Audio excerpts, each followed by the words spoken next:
Right, so it should just be recording now.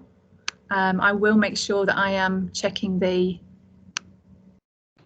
chat bar as well. So if you do have any questions and you want to put them in the chat bar, please feel free. And I will just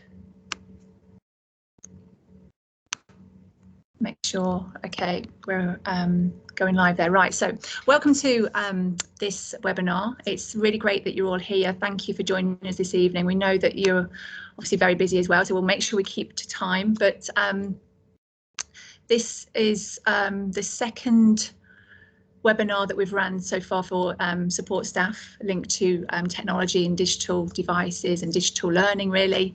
And if you did miss the last one that we ran in autumn 1, then you can watch that again. It's now on the Discovery Schools Trust website, so you can go back and look at that. It's called How Can We Support Children in a One-to-One Setting with Technology. So any of the webinars that you might have missed are on that website there. Today, though, it's great because we're going to be focusing on the role of support staff and how they can support groups of learners with teams. And I think we've got some of the tips as well from Dan and James today, which is great.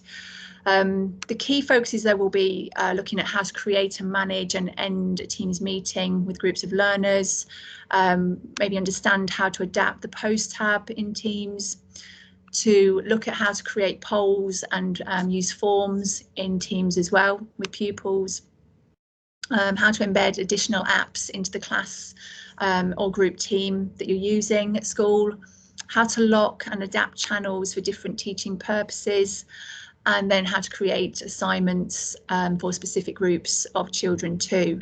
But before we begin, I'd just like to introduce myself to those of you who might not know who I am. I'm Jo Stone, and this year and last year I've taken on the role of lead professional for EdTech, and I'm an EdTech demonstrator as well for the DFE EdTech programme, and I'm based at Kibworth Primary School as well. Kibworth is part of the DFE EdTech Demonstrator programme, which started in March 2022. And if you do want any more information about the programme, please contact me at the end and I can give you those details. But it's very much about school-to-school support, very much about showing you that this is not a perfect model, it's nothing to worry about, and it's about having a go and being brave with tech in the classroom, and just enjoying it really, and trying to use it in innovative and creative ways. But as I said earlier, we're joined today by Dan Hay. Dan is a Year 5 teacher and blended learning champion at Dame Mill, and I know he will introduce his other roles as well when he comes on to present. Dan is also joined by James as well. James Atkinson is a teacher at Greystoke Primary School, and again also teaches in Year 5 and is the blended learning champion and IT lead at Greystoke as well. So I just want to say thank you for presenting, both of you, today. It's really good of you to give up your time to do this. And before I ask you to start, I just wondered if I could ask you both the question really. So if you want to start, James, if that's okay, and then it'll allow Dan to upload his slides. But the question is, we use Teams for remote learning, but how is it supporting groups of learners in your class setting now? And it's kind of an open-ended question. I know you'll cover parts of that obviously through your presentation, but if you can just start with that, James, that'd be great. Yeah, definitely. I mean, it was a massive tool for us, I said, through remote learning, but a lot of those skills that we picked up through that, and almost, I say, being forced into that at the time, we've got all these skills now that we can apply in the class setting a lot more. Particularly, I mean, the focus of this meeting about supporting groups of pupils in a lesson, and all the different tools that Teams has to allow us to do that, whether it's through just a one-stop shop for resources and access to different learning materials, whether it's specific activities that we want particular groups of children to work with. We also find it really useful in terms of interventions as well, so support staff delivering interventions, and like I said, I'll talk about it probably a little bit more when I'll show you later how to make private groups and that kind of stuff. But I said all those skills that the children learn, more so maybe even than the staff, are really, really valuable, and actually now we're able to use tech in general so much more as part of just what would maybe be a typical lesson. where in the past, you know, the computers may have come out every now and then for a computing lesson. Now they just become part of every and any lesson possible. And Teams particularly, says Dan and I will go through, it has lots of different features that can allow us to support different groups of learners, whether that's to stretch children or to support and scaffold for children in so many different ways. That's great. Thanks, James. Dan, have you got a quick answer to this before you go into your presentation? I agree with everything that James has said. I think it's now become a fundamental part in everything that we do. And as support staff and teaching staff and staff throughout the school, it really has been sort of thrust upon us through the lockdown, but it's such a beneficial tool that it saves us time. And also we've got the best experts around to help us in the children themselves. So it actually makes it really, really beneficial to everything that we do, because we're developing ourselves at the same time that they are as well. That's a great point, actually. You're right. I think sometimes we overlook the children, and you're right, their expertise is often something we forget to pull on as a resource, and we should really look to them and not be worried about actually learning alongside them now as well, you know, in parallel, because I think you're right. It makes them proud and they sort of step up to the challenge, don't they? Which I have to say I saw today at Moacre Hill, and I saw yesterday at Walden Hill as well. We were lucky enough to be running open days, as you know, at the moment, and just looking to see what the children did there was just lovely. And I think it's been a very proud moment, I think, all round for the schools and the children that we've been lucky enough to see in these lessons. But I will stop there and stop talking about open days and come back to why we're here. And Dan, if you're okay to start presenting, that would be great. Thank you. No problem. Can you see my screen, Joe? Yes, that's fantastic. Great. So just to introduce myself, so as Joe said earlier, I'm Dan. I teach in Year 5 at Dame Mills, so I'm the IT and DT lead. I'm also the blended learning champion, and I'm now a Microsoft certified educator, a Microsoft innovative educator expert. It's quite a mouthful, that is. But these are just some of the things that through using Microsoft and Teams, it's really developed my practice as well, but I'll go on to talk about that in a little while. So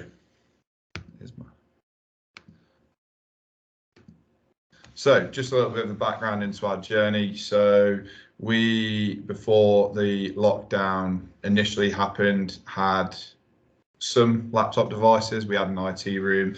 They weren't really utilised as much as they should have been. Similar to what James said, really, in regards to they'd come out for computing and we'd use them, and the children were competent with them, but nowhere near the same amount that they are now.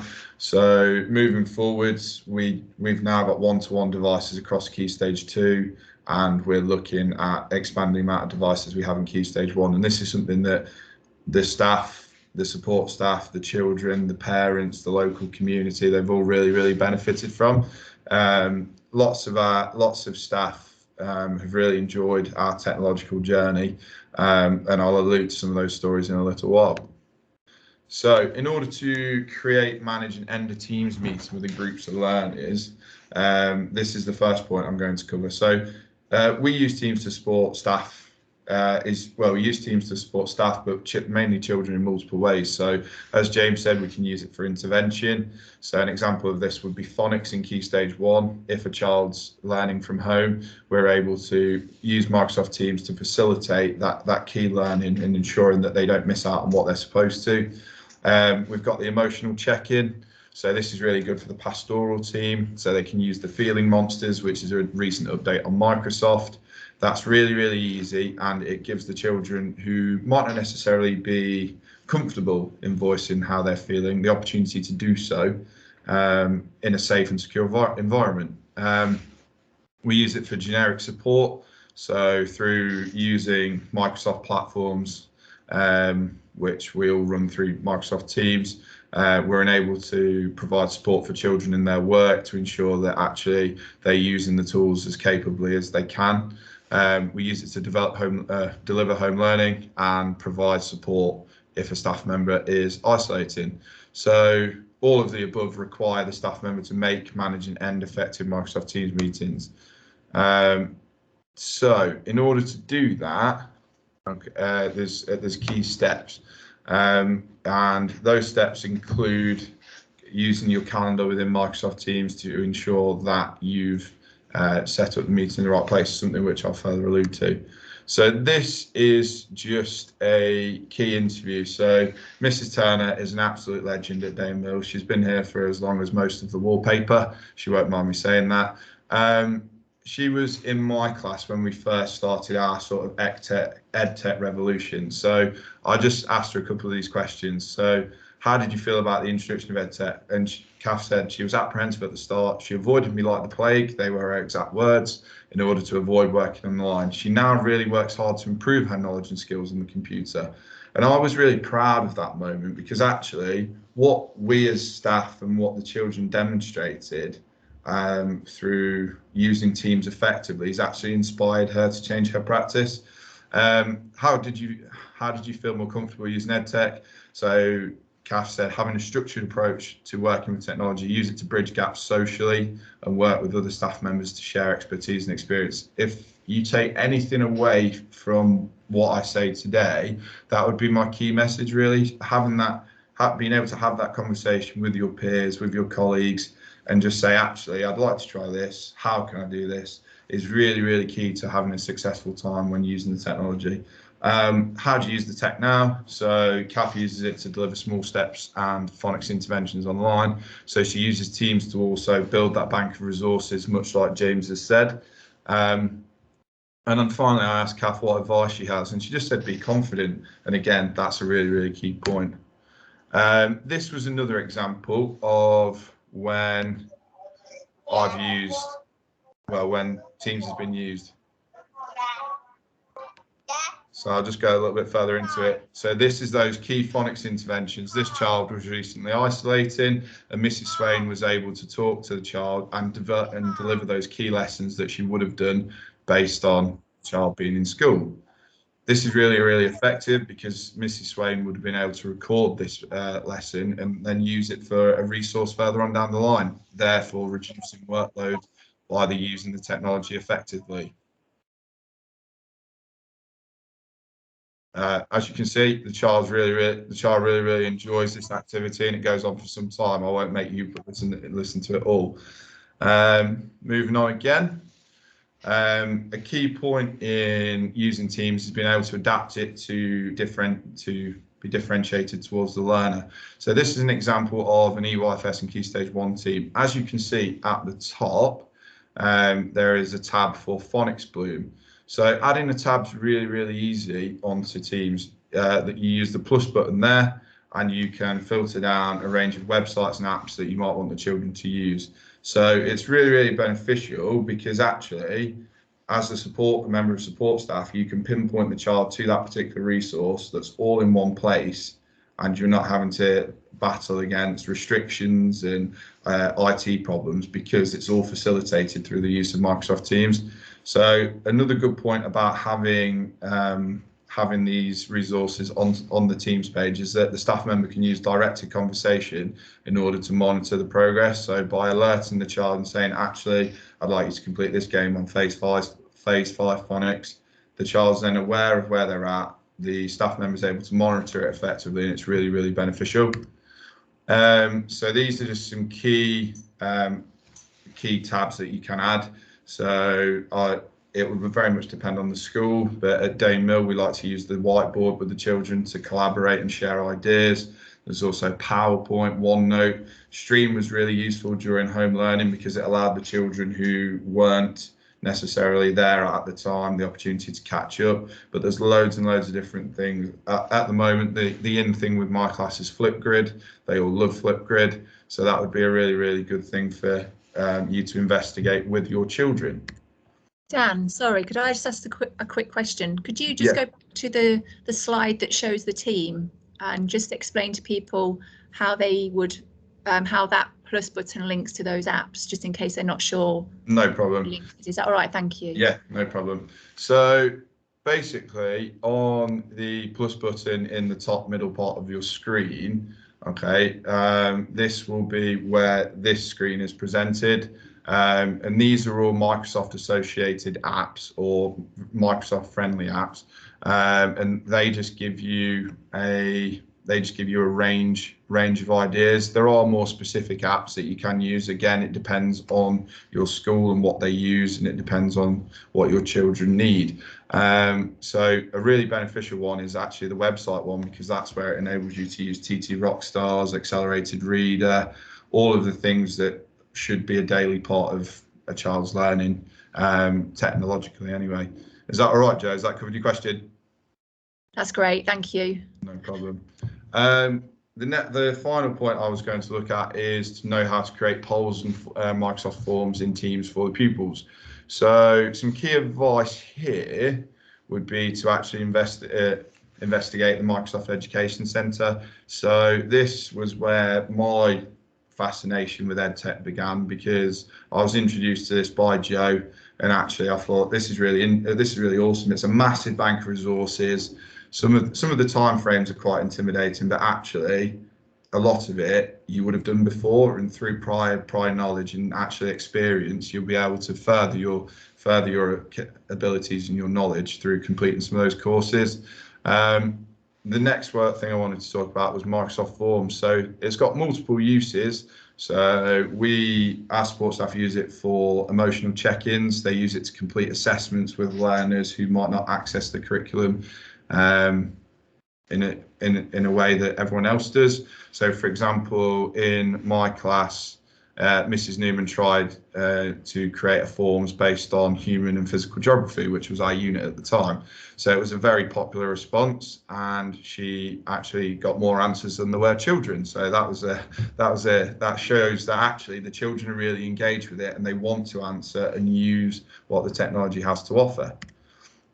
So forms can be used to allow children to access the curriculum who might not, something I've already said, but it's massively benefited by accessibility tools within Microsoft 365, such as Immersive Reader. So support staff can use forms to assess where the children are with their learning. It might be a specific intervention. You might be checking how they feel today, but it's really, really good because you can in real time see their response. I've put on here a sway that I'll put into the chat bar when James is presenting. This is just about how to use Immersive Reader. Some of you or all of you might already use it, but it could be a really, really beneficial tool for children within your settings. So to know how to create polls and Microsoft Forms for Teams, there's multiple things you can do. You can use the Reflect app, which is improving all the time. So this can be based on emotional well-being. So in order to do that, I'll show you how to do that in a second, but that you can create a poll on actually how your class are feeling. So this was the first poll that I did with my class. As you can see, some of them weren't particularly happy. So then I can use that information, and I can use the technology to find out that information and address it in a quick and efficient way. So in order to set up some of these forms and polls, you look at the bottom piece of your screen. So this will be where your conversation bar is, and you use the three lines there. So you've then got apps in which you can install. So once you've picked those apps, that could be Forms, that could be Reflect, they will then appear within your toolbar there on every single conversation. So the Reflect app is the one with the love heart in the middle. Okay, you can then use that and ask a range of questions or collect a range of information depending on the purpose in which you're trying to find out. And then that will appear on the child screen like this. So it's a really good way to actually collect that information. If you use the emotions and the faces with the children, they'll see different monsters and stuff like that, and something they can associate with things that they might have done previously. So another thing is just another key piece of advice is just actually practicing those key skills. Don't be afraid. A key person to reference would be Mike Tholson. Have I said that right, Joe? Awesome. So he has a key range of CPD material that can be freely accessed. So his YouTube collection is like the holy grail of CPD opportunities, and it's all really easy to access. And there'll be colleagues within your schools that you can speak to if you needed any help with that. But that would be one of my key pieces of advice. This is just a quick example of him showing how to use those polls within Microsoft Teams.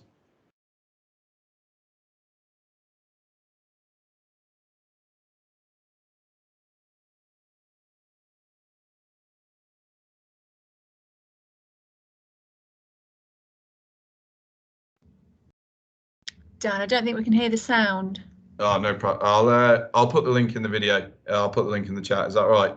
Yeah, of course. Yeah, no problem. Thank you. So that's me, Joe. Has anyone got any questions? And I'll respond to them in the chat bar.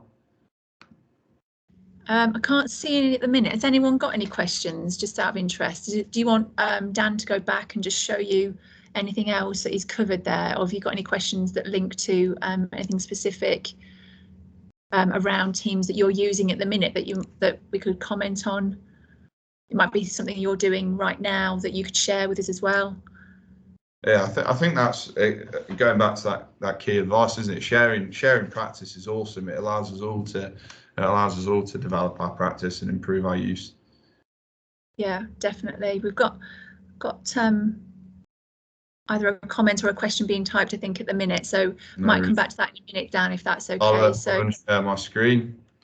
Yeah, thank you for that. It's really useful. And we'll let James just upload his. Let's see, we've got comments. My son told me that they use Reflect in school and someone came and spoke to him when feeling sad. So it's an example of it working, which is great to hear. I think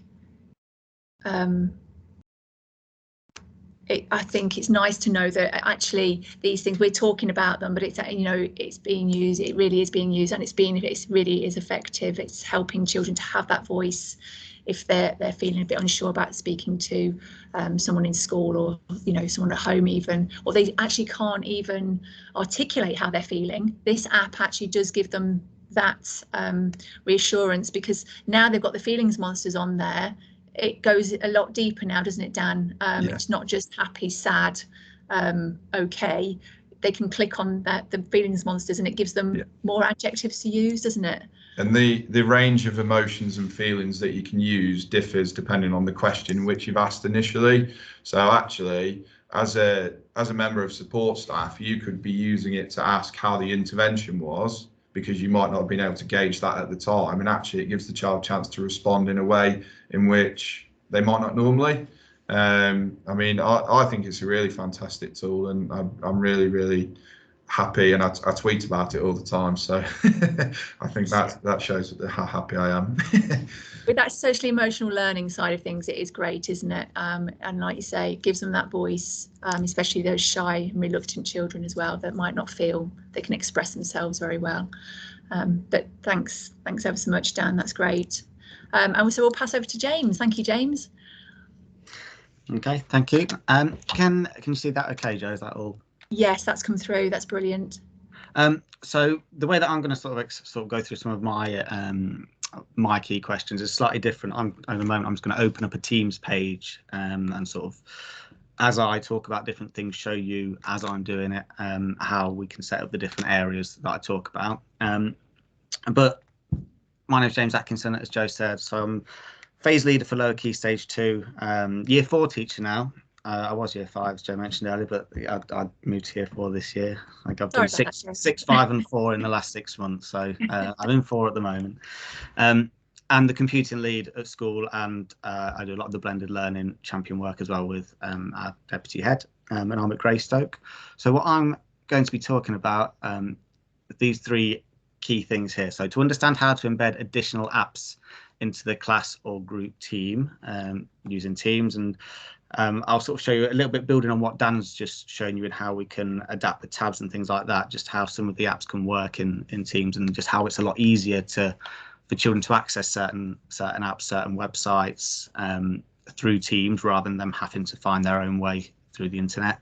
I'm going to talk about how to lock and adapt channels for different teaching purposes. So As I go through that, we'll be looking at how we can have specific groups for specific groups of children, whether that be for intervention groups, just children that you've got specific activities for within a lesson, or ELSA purposes, as Dan's touched on there with the Reflect app.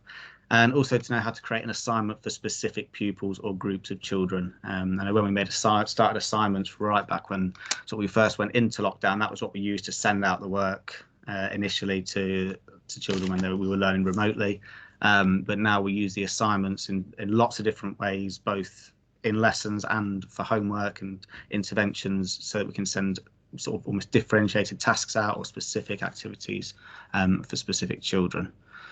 So if I open this one, so this is it's just a demonstration Teams page, so you won't see a lot on here. I've just used this for demonstration purposes.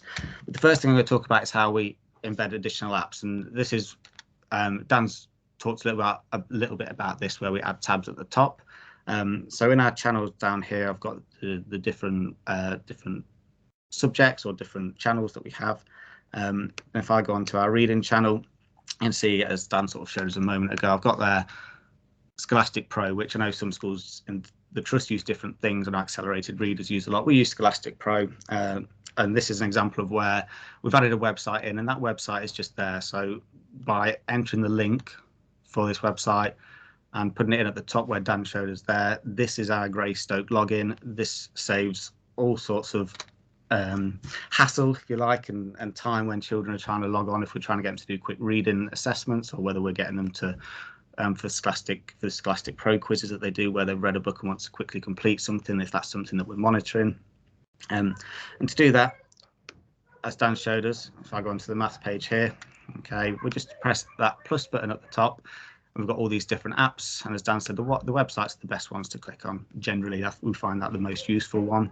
So, for example, I know in our trust, we use Times Table Rockstars a lot.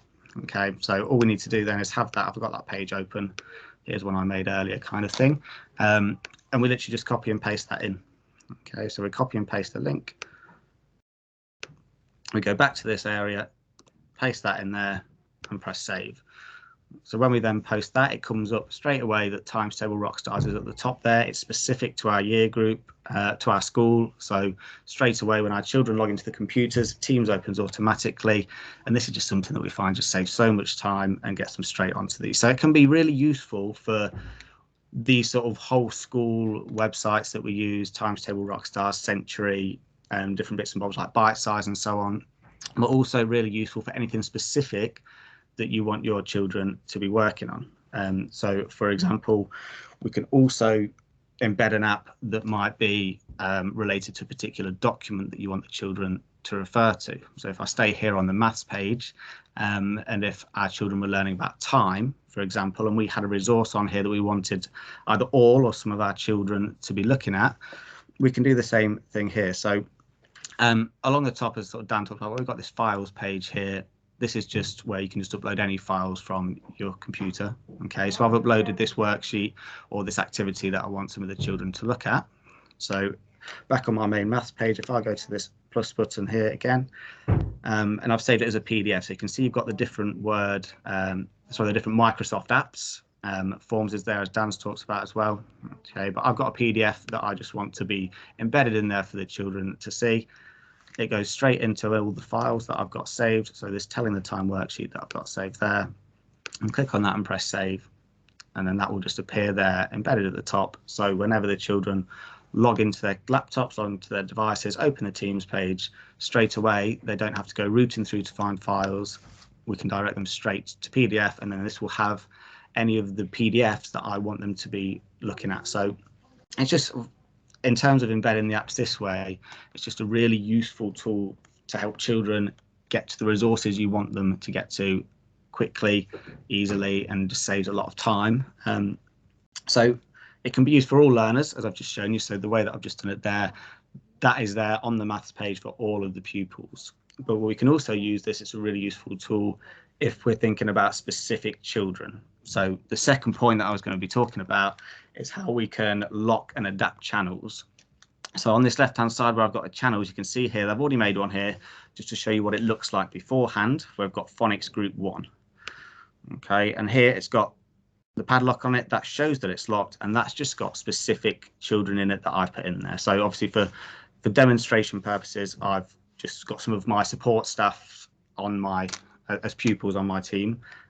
So we can take certain groups of children and put them in this way. So it can be used really, really usefully for interventions. So again, here I've done the examples of phonics groups, but it can also be really useful in classes. It can also be really useful for ELSA support. I know Dan's talked a lot about that and how useful Teams is for the emotional support of our children, but we can have these locked channels. So if we think back when we were in lockdown, children that would have one-to-one meetings with our ELSA, we could actually make a one-to-one locked channel within their Teams page where they were still able to have those check-ins. And that's something that obviously still applies now, that some children prefer to use this as a form of communication with the key adults and so on. But we can create locked channels this way. To do that, if we use those 3 dots and we can click here, add channel. So when you add a channel, it comes up with this page here. So if, for example, I'm going to now make phonics group 2, you can put a description in there. So just allowing the pupils that you're putting in there to know what this group, what the purpose of the group's for. And then you have privacy settings here. So in your privacy settings, at the moment, it will always say to begin with standard and everyone has access. That means anyone can see it, but you can open that tab there and make that private. Okay, once you make it private and press create, you then get the option to choose who you want to go into that group. So I think I remember which support staff I've got in here. So I might decide that I'm going to put Sharon Potter and Amanda Smith in my phonics group 2. I'm going to add them. And then that's been made there on the left hand side there. So phonics group 2. So in that group now is just the owners of the team. So the staff members and then the 2 pupils that I've put in there. So then I can use this link into what he talked about to upload, embed any apps that are going to be really useful for these specific groups of children, whether it's activities that I want to be doing with them during a phonics group that I'm doing, or whether it's things that I want them to be using when they're back in the classroom to apply what they're learning in the phonics group. If we work on particular sounds, for example, in a phonics group, I've then got this set up. I can use this embedding apps at the top to embed, for example, a PDF of the sounds we worked on that week that then they can use in their classroom. It's there for them to be able to apply what they're learning in their intervention groups in the classroom. So there's lots of different ways that they can be used, but that's just sort of an example of how a locked channel can be used for specific children. And again, nobody but the owners, so the members of staff and the children in that group can see that. So useful for lots of different purposes. James, sorry, yeah. can I just ask, can you just show people how, once that lock channel is set up, they can still add people to it if they want to? Yeah, so if you go onto these 3 dots here next to a group, there's a few different options. So you can manage channel, add members and so on. You can delete the channel if you don't need it anymore. But on managed channels, there's lots of different things that you can do. So you can see here that I'm the owner of the channel, so I created it and I've got my 2 pupils in there. If, for example, if I take the example of an intervention group and Amanda Smith is really excelling in her phonics, she doesn't need to be in my group anymore. We can just press this remove button, which takes her out of the group. And then this blue box here towards the top right hand, I can add a member. And I might have realized that Mr. Deacon needs a little bit of extra support in this particular group, so he's going to come in here. So it can always change. It's not once you set that group, if you then sort of go on to a next term and based on your assessments, you're changing the groups that you're working with. You don't have to delete everything and go from scratch. You can just move your pupils in and out of groups like that. James, sorry, one last thing. I'm sorry, I'll stop interrupting in a minute. No, carry on. I was just wondering if we could just add in about when you've got that locked channel, how many owners you need to have in there for safeguarding purposes. Is that okay? Just so, do you know when, because it's locked, if it's just one adult in there, it's only adult in the children. So yeah, just you'd always want obviously more than one adult in there, because at the moment obviously I've just made this for you for the purposes of here. I think in a normal situation, in a normal Teams page, you would have, for example, if in a class if you were working in a class, you'd have your class teacher and support staff, or both class teachers. You'd always want to, because at the moment, obviously these are all adults in here, but if they were pupils, it would just be me and the 2 pupils. So always making sure in your owners section that there are at least 2 of you as adults in school. Yeah. Thank you. Sorry, I'll stop now. No, that's okay. No, keep interrupting as you need to. So then that's how we can make channels for specific groups of children. So now I'm going to look at how we can then set assignments for specific groups of children. So obviously all these things I'm talking about are all interrelated, because it's all about how we can provide the different resources or support or whatever it is that these either specific groups or whole classes need. So when we go into assignments, on the left hand side here, there's different ways to create assignments. I'm just going to show you to begin with just a sort of a standard assignment. So we press create here at the bottom, an assignment there. And if you've not seen this page before, just to give you a little overview, we obviously have the assignment page that looks like this, title at the top, so this is the name of your assignment, the instructions that you want to give them. So if it's, for example, there's an activity sheet you want them to complete, if there's a website link that you want them to research, you can type your instructions in there. Any resources that you want to add to your assignment, we can use this add attach button there. So again, whether it's links, whether it's using the class notebook, or you can just upload if you've got documents on your device that you want the children to access, you can upload from the device there. Read in progress, I will try and show you. I did try this earlier and it didn't want to play, but I will try to show you as an example, as a sort of working example in a moment. Points, yes. Sorry. Just another quick one. They've recently introduced the apps bit as well. So if you use like Flipgrid and things like that within your school, you can upload it from there. Sorry.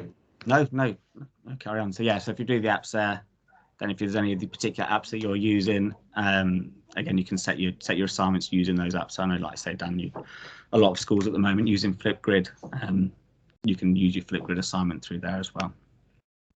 So then when you're assigning your assignment to the pupils that you want to, it automatically sets here as all students.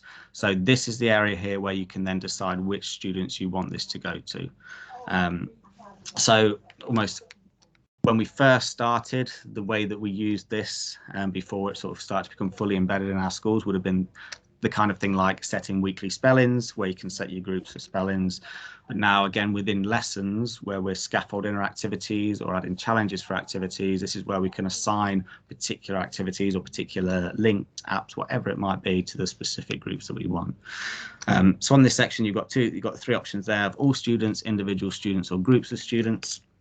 If I go to groups of students first, you can randomly assign them. So if you want them to be working in mixed ability groupings or anything like that, you can randomly assign them and it will go off into different random groups. Or if you want to choose specific children, we manually group them. It will just give you a list of all of the children that you have. You can give your group a name if there's a specific name you want to give them, and then you just simply select who you want to be in that first group and create the group there. So then I've got my group 1 of Karen, Beth and Sharon. That's done. So when I then set this assignment, that will go off to group 1. Within that, if I go back to groups again, you can create a new group, group 2, and I might have Nick, Sarah and Alice in this group. I've created my group there, so then this activity is going to see 2 groups. It's going to go to group 1 and group 2. So it might be that if you're grouping your pupils for whatever reason it might be, based on assessments or interventions, whatever it is, then you can group them that way. So then if I was to send an assignment out, this assignment would go to those 2 groups of children. It wouldn't go to the entire class. Again, with individual students, exactly the same, but obviously this time we just got individuals. So you might just choose, I want this to go to Alice and Nick. And that activity goes home like that. And this is something we've been using recently in lots of different ways, but obviously when we've got any children that are isolating, nice, quick and easy way to send things home to specific children that aren't in school. But at the same time, it might be that there's a particular child that you feel needs a certain level of scaffolding and support, that you can just send this directly to them. So when they've got their devices to work on, it only goes to them and nobody else in that way. So I'm going to try this. It didn't work earlier when I tried. It didn't work yesterday at home either, but we'll try. So this read in progress is a really, really useful one. So in terms of making one to send out, so I've got read in progress. I'm going to say, as my instructions, so turn on your camera and microphone.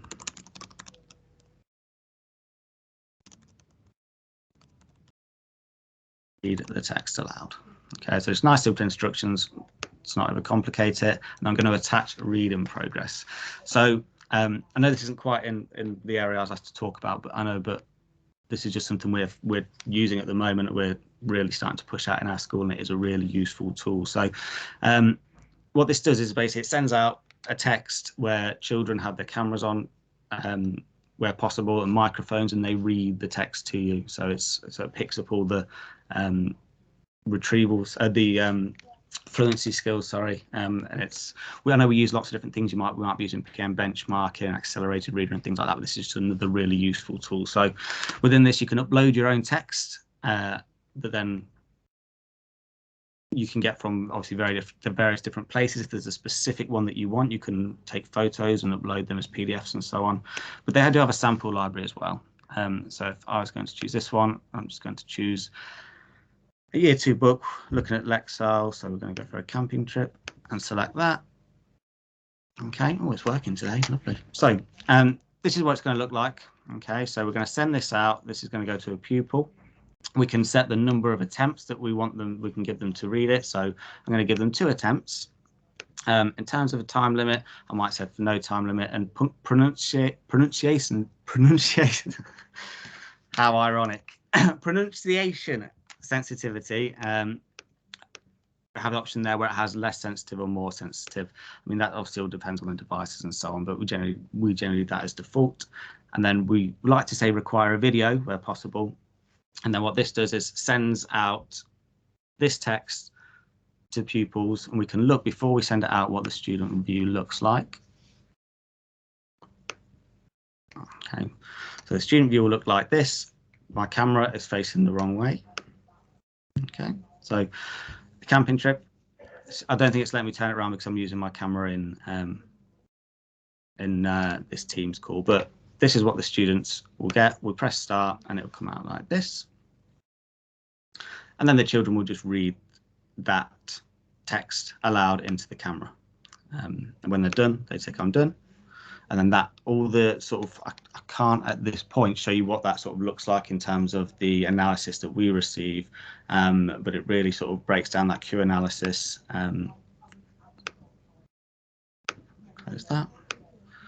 Okay, but that's just an example of what that might look like. So if we attach one of those as a read in progress tool, I'll browse the library again. I'll just pop that on, select. I've got all my settings. I'm happy with that. And I press next. So when that's all ready, okay, this read in progress, whether it's a read in progress like I've just shown, or whether it's a different app, it's a text that you want them to read, it's a link to something like that. Again, you can then decide who do I want that to go to. So you might have a group of children that are at a certain Lexile level or a certain PM benchmark level, whatever system you're using, that you want to send it to a few children. Or it might be that there's just one child that you decide this is the level that they're at, this is the text I want them to read, so I'm just going to send that to Alice. Okay, and then at the top there we've got the button assign, which will just send that straight out just to Alice, and that Alice can then complete that and send it in when we can. So again, using the assignments in this way is just really, really useful in terms of the scaffolding that we do. And if we think about almost I won't say the traditional teaching, but if we're thinking pre the technology and the way that we use it now, where you would have groups that you might take out of a lesson to support, you might be working with a group, you might be working one-to-one with a child. These are just lots of different ways that you can do that in a different way that may benefit the children for many, many different reasons. So if I just head back to the general page. So hopefully that's given you a little bit of insight just to a few of the tools that we use here, and I know it's been used quite a bit across the trust, and how you as support staff can help to support learners now that we're back in school using this technology, just to make sure that we really don't lose the skills that we've lost. And I think, as Dan touched on, sort of in summary, that the main thing to do is just have a go. Everybody's learning, even myself, Dan, Joe. Each day we're learning, we're trying new things. Sometimes it won't work, sometimes it will, but we learn from that, and gradually, as you can see from sort of Dan's case study with his interview, that people are becoming more and more confident, mainly through just trying it and giving it a go, and speaking to those people in your schools that are in this sort of EdTech team. Every school is going to have EdTech leaders. You're going to have computing leaders and blended learning champions. We have, and all the communication with different people. For example, I've learned so much from different meetings that I've been on with Dan, that he probably doesn't even know that I've learned from him. So that might be a first for you, Dan. But all the things that I see from meetings with Dan, I learned so much that I can then pass out into schools. So with all these different tools, just give them a go, see what works, and adapt them and get the support as you need them. I think that's everything I was going to cover, Joe. That's great. Thanks, James. Very thorough. I was just going to just ask you about the reading progress, but for both of you really, because I know both of you are using this in school. Can you just give some examples of how you are actually using that, either whether it's just with individual children or as a whole class? Because I think hearing how you're using it and how successful that's been could be really useful to people. We use it with our pupil premium children at the moment, just in order to try and use the technology and trial those things like James was saying. So we're having a go with it, and it provides actually purposeful experience for those children who might not be able to access something like that at home. So as a member of support staff who might support such children, it'd be a really beneficial thing to have a go at. I'd say. We use it to collate data. So because it's an Office 365 thing, the data is then collated from the app itself, and it can be converted into an Excel document. So actually, it can be used for your evidence building as well. I think it's really good. I was part of the trial when they brought it out initially, before they released it generally, and actually what the difference between it now and then is humongous. It's user friendly, as some of the information I put on the channel. It's really it's well documented on how to use it. And as James was saying, please speak to anyone, speak to me, speak to James, speak to whoever's within your setting, and you never know, you might be the next expert on that particular app. It really is one of those things that might inspire you, but once you use it, you'll definitely feel like actually it's a beneficial thing for you. I agree, Dan. Just before you add yours, James, as well, I know Mike Tholfsen again has just brought out an updates around reading progress too. There's I think 9 new features in Teams, he calls it, but again talks about how reading progress has evolved and what you can do with it. So when the teacher has actually reviewed it, they can now send it back to the child, and the child can see how they can watch themselves back reading it, so they can see how they've mispronunciated in the text, but they can also hear how they should have pronunciated too, so they can hear the correct way of doing it. That comes out, I think, in the next month or so. They're rolling that out, but again, very powerful and very exciting, as you say. Sorry, James, I'll let you. No, very similar to Dan. We're in quite the early stages of rolling this out, and sort of we're trying it in different ways. One thing we're finding is it's really helping. We're using it to really try and help and push our fluency and expression.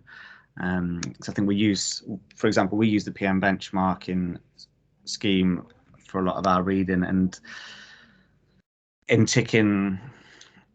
One thing it doesn't necessarily highlight as much, or one thing that is highlighted from that, is the lack of expression that some of our children are reading with. And actually they can read every word perfectly, but they're not showing that expression and so on, and actually then being able to do it into a camera, and then you're showing them this is what you sound like. They're like, oh, and they sort of then realise that, yeah, maybe I do sound a bit like a robot.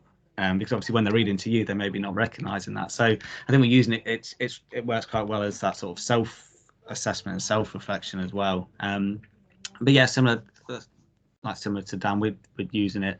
That build-up of evidence as well, thinking of when assessments come up and the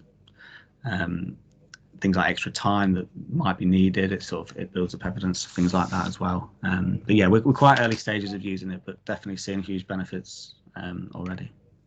And I think as well, sorry, Dan, go on. So I was just going to allude to what James was saying. So I think as a member of support staff, the fact that now within the Reading Progress app itself, they've built up that bank of example texts, it actually means that where you might be testing a child's fluency, for example, you don't need to spend ages typing it up as we had to initially, because they've evolved it so much now. There's that bank of resources there that, as James showed you, it takes literally 30 seconds to set up, and there's your intervention done. Your results are concrete, they're there for you, they're presentable, you can give it to whoever needs to see it, and it's just a really, really efficient way of the children building their self-confidence, and you being able to further develop your practice by utilising such brilliant opportunities.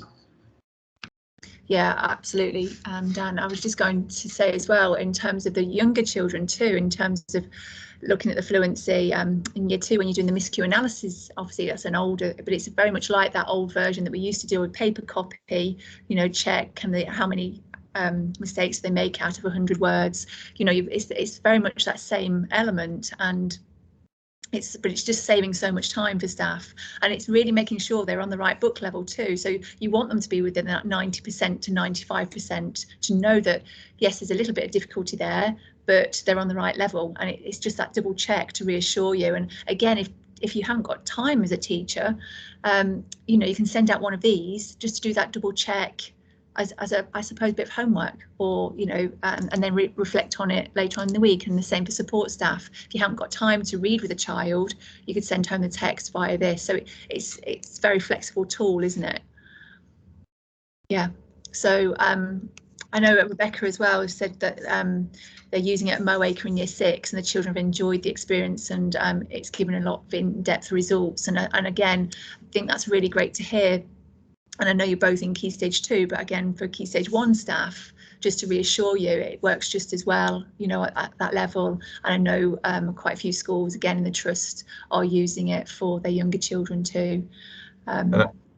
It could be that one opportunity where you could actually pioneer it within your schools.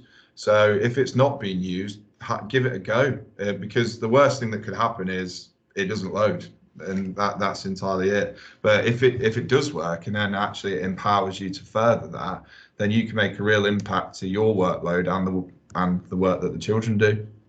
Yeah, it's a bit like James was saying. It's about become that expert in school, become that person that people can come to and ask about it, do a bit of investigating. I know that's time, but if you do feel passionate about reading and you do enjoy it, you could really invest that time to become that expert, as we're saying. But obviously that's one aspect of Teams, but a great one, as you can see. If you've got any questions to say, please put it in the chat, or just put your hand up. I'm happy to put your mic on if you do want to ask James or Dan anything specific. But if not, please feel free, as James and Dan said, to contact them, get in touch. I don't know whether you just put your email addresses in the chat bar, if that's okay, both of you, just so that you can talk to them as experts. They're in the classroom doing it, they're using this, or anything else you've seen today, or if you've got questions around how to use something else, please feel free to ask them. I know also that they are very busy as well. Please feel free to contact me at any point. I'm here as well. I really don't mind, answering emails, but also giving up some time to come in either into school and show you, or do it either online, or if you want to see it, as I say, with James and Dan, actually being used with children as well, seeing what that impact is like, please contact them. I think that would be really useful. But if there aren't any questions, I'd just like to thank you all for coming along today and giving up your time, and we hope you found that really useful today. And I'd like to say a big thanks to James and Dan for giving up their time as well and creating those presentations and talking about those apps there in and around Teams. So if there isn't anything else in terms of questions or comments, please enjoy the rest of your evening, and hopefully if you can make any of the webinars that are coming up next week, please have a look on the Discovery Schools Trust website. You can register there, and maybe I'll see you then. But thanks for your time. Thank you. Thank you.